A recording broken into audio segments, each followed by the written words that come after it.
Bienvenue dans la présentation de la June monnaie libre. La monnaie libre, la June, est tout simplement une crypto-monnaie qui va permettre l'émancipation économique de beaucoup. Elle donne la possibilité d'avoir une double économie puisqu'il ne s'agit pas de remplacer l'euro, mais plutôt de donner une liberté à ceux qui l'utilisent en faisant des échanges de biens, de services. Acheter et vendre quoi. Et tout cela dans la communauté des junistes, c'est-à-dire dans la communauté de ceux qui utilisent la June, bien sûr. Histoire en monnaie libre, yo crié la June. Historique de la crypto-monnaie indexée sur l'humain. Le 8 mars 2017 est née la première monnaie libre de l'histoire de l'humanité. Elle s'appelle la G1, ce qui se prononce G1 ou plus simplement June. Chaque jour, des gens utilisent la June pour acheter ou vendre des biens et des services. La June s'inspire d'abord des principes du logiciel libre, dans le sens où chacun est coproducteur de cette monnaie. C'est une monnaie numérique qui utilise la technologie de la blockchain pour garantir une sécurité dans les transactions. La June est l'application d'une formule mathématique basée, entre autres, sur l'espérance de vie humaine. À la différence des crypto-monnaies, comme le Bitcoin, la June ne favorise pas la spéculation, car plus le temps passe, plus il y a de June en circulation. Selon les partisans de la June, cette monnaie a pour intention de libérer l'utilisateur de la banque, de la dette et de toute institution centralisée. C'est aussi une monnaie écologique. Il s'agit bien d'une crypto-monnaie, mais contrairement aux autres cybermonnaies, comme le Bitcoin, la June est très peu gourmande en énergie. Le protocole a été conçu pour fonctionner sur de tout petits ordinateurs, comme Raspberry Pi, par exemple. La June n'est pas une monnaie virtuelle, pas plus que l'euro ou le dollar, qui sont des écritures sur des livres de comptes gérés par les banquiers. Ces comptes sont sur des serveurs centralisés qui sont aussi de grands consommateurs d'énergie.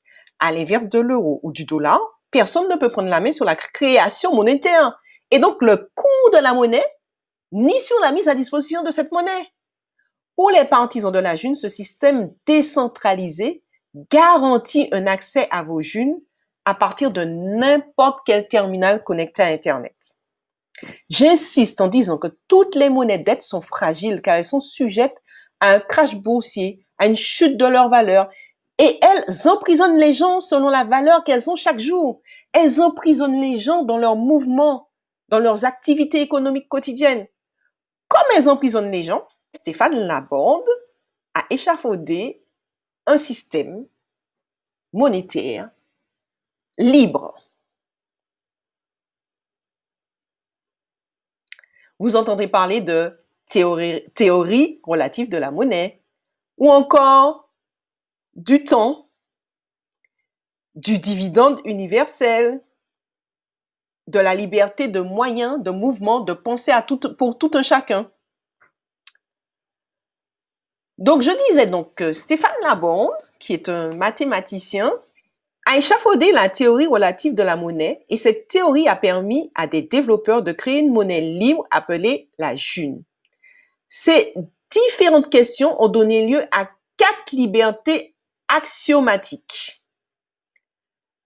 La toute première, l'individu est libre du choix de son système monétaire ou libre d'y choisir la monnaie ou léa. La deuxième, l'individu est libre d'utiliser les ressources ou libre d'y servir ressources kini. La troisième, l'individu est libre de produire et d'accorder de la valeur à toute chose matérielle ou immatérielle comme bon lui semble. Ou libre d'y produire et puis pas toute bagaille valeur ou lait. Quatrième, l'individu est libre d'échanger dans la monnaie ou libre d'y servir la monnaie. Ce qui est très appréciable dans ce concept, c'est que Stéphane Laborde s'est posé des questions très intéressantes, notamment sur le temps.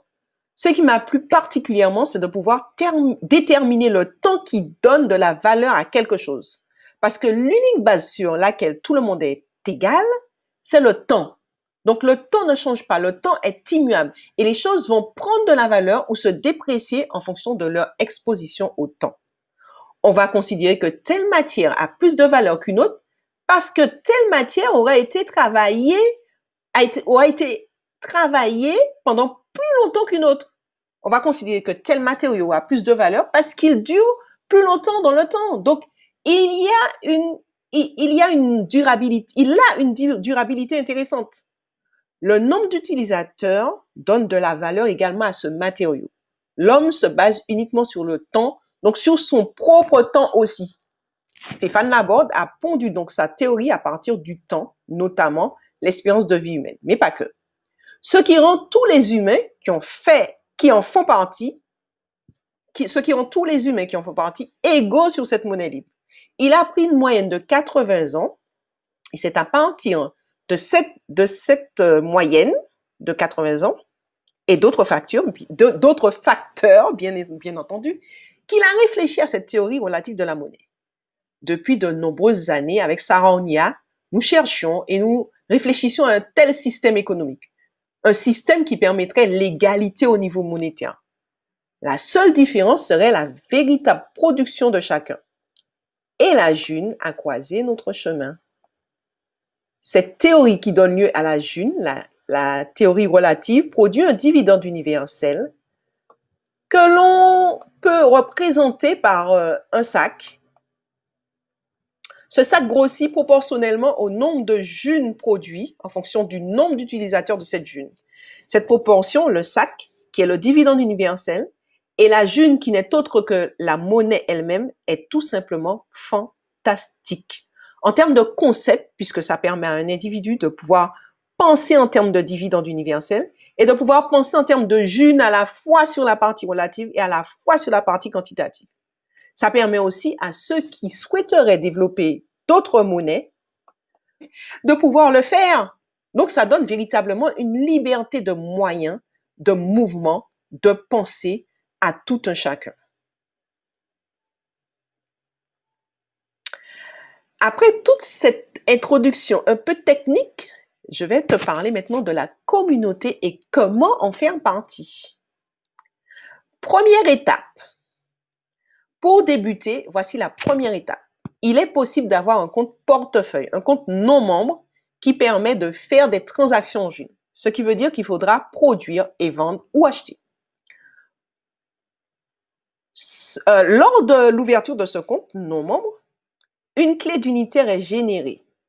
Cette clé est liée au mot de passe choisi par le non membre et ce mot de passe doit être mûrement réfléchi et sauvegardé sur trois supports différents, car il n'y aura aucun moyen de récupérer le mot de passe. J'insiste là-dessus, car j'ai moi-même fait l'erreur de ne pas y réfléchir plus sérieusement lors de l'ouverture de mon compte. Par contre, j'ai bien sauvegardé mes identifiants et mots de passe, ce qui m'a permis de pouvoir entrer dans mon compte régulièrement, dès que j'en avais besoin. Maintenant, nous allons découvrir un compte non membre dans l'application Cesium, quand c'est sur le téléphone, ou dans le logiciel Cesium, lorsqu'il s'agit d'un ordinateur. Donc ici, vous voyez la photo de profil du compte, le nom ou encore le pseudo de la personne, et tout de suite en dessous, la clé publique qui permettra de faire toutes les transactions.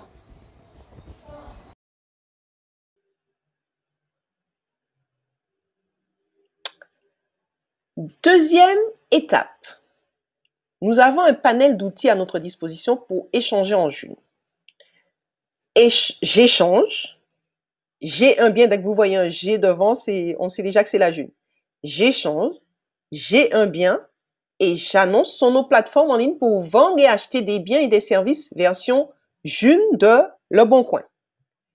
J'ai une formation, toute nouvelle plateforme de formation en ligne pour proposer ou acheter des formations et bien sûr, pour faire des achats et de la vente en direct, les G-marchés qui se font, comme son nom l'indique, c'est un marché.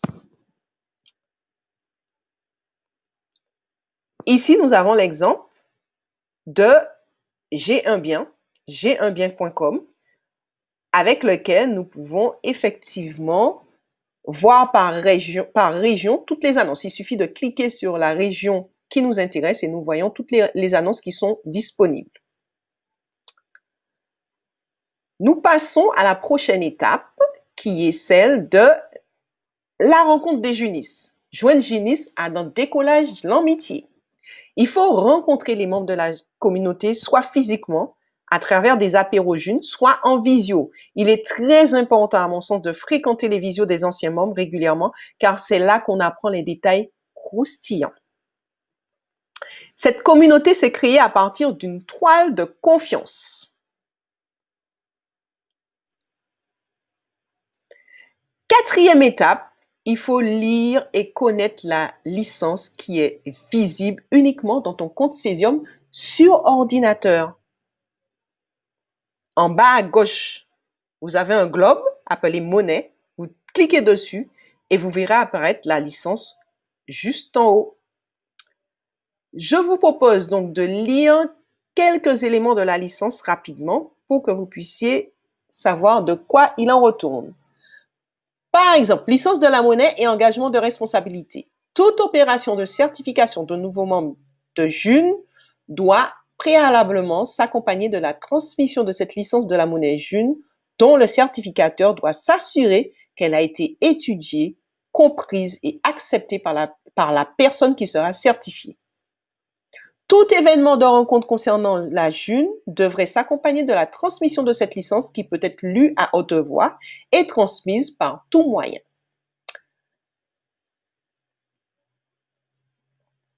Dernière étape, et non la moindre, devenir membre. Pour devenir membre, il faut être certifié par 5 membres certifiés de la toile de confiance.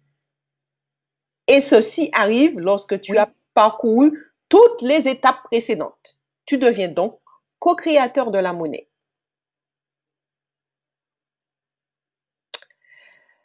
Ma présentation est maintenant terminée. C'est le moment de poser vos questions. À tout de suite.